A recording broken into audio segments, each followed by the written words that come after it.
You ever sit there after another one ends and you can't even be surprised anymore? Same type of person, same beginning, same middle, same ending. And somewhere in the wreckage you think, is it them? Or is this just what I do? Here's where it gets uncomfortable.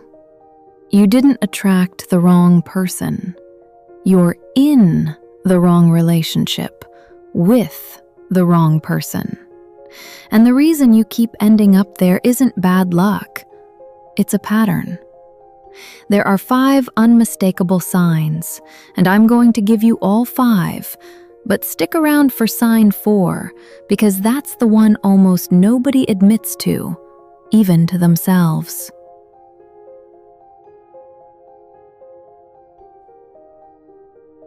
You've probably heard this one framed as romantic, finding each other during a hard season, meeting while you're both healing. It sounds like fate.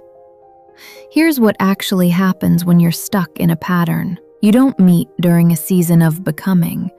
You meet during a season of barely holding it together. You're healing from the last one. Your self-trust is at 0. And then someone shows up, and the timing feels like the universe intervened. Picture it. 3 weeks out of something that wrecked you, and someone texts back within the hour, says all the right things, seems to just get it. You tell your friends it feels like the universe lined this up. But your nervous system didn't find destiny. It found familiar.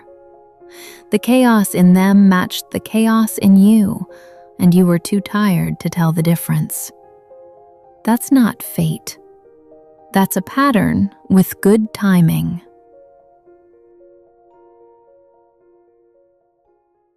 People say the right person creates calm. They ground you. Your body relaxes around them. If you're in this pattern, their presence doesn't calm you. It activates you. You check your phone constantly. You rehearse conversations before you have them. You lie awake at 11 p.m. analyzing tone. Why did they take 4 hours to reply? What did "we'll see" actually mean? You've been calling that anxiety chemistry. You've told your friends, "I've never felt this way about anyone," and you haven't. Because what you're feeling isn't connection. It's your nervous system saying, "I've been here before, and it hurt." You just learned to romanticize the warning sign. Now just take a real quick gut check. If the spark you're describing is mostly the relief when they finally text back, that's not chemistry. That's a stress cycle you've learned to enjoy the resolution of.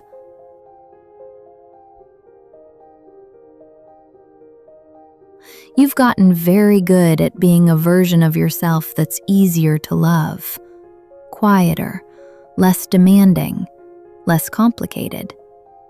You don't bring up what bothered you because last time it started a fight. You don't say what you actually need because you don't want to seem needy. You've edited yourself so thoroughly, you can't remember which parts are you and which are the performance. Small example. You wanted to spend the holiday with your family this year. You didn't say it. You went along with theirs instead and told yourself it wasn't a big deal. You call it compromise. You call it being a good partner, but you're the only one working. And the version of you they're in love with doesn't exist. You built her so they'd stay. That's not compromise. That's self-erasure. Before sign 4, this is the one people message me about most after watching. Not because it's dramatic, because it's quiet, and most people don't clock it as a problem at all. If none of the first 3 have landed yet, this is usually the one that does.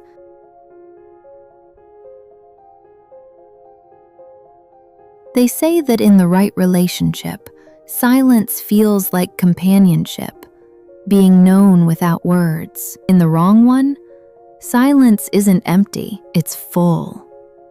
full of what you didn't say at dinner, full of the boundary you almost set and swallowed instead, full of resentment accumulating in small, almost invisible doses. You're not sitting in peace, you're sitting in a holding pattern, waiting for the next shift, the next withdrawal, the next moment you'll have to manage their mood with your own silence. Ask yourself honestly, last time it went quiet between you, was that rest or were you bracing? That's not intimacy.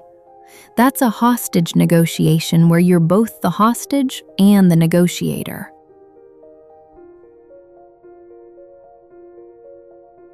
When you met them, you had ambitions, friends, a sense of direction. Now your world is smaller. You've stopped pursuing the thing you cared about.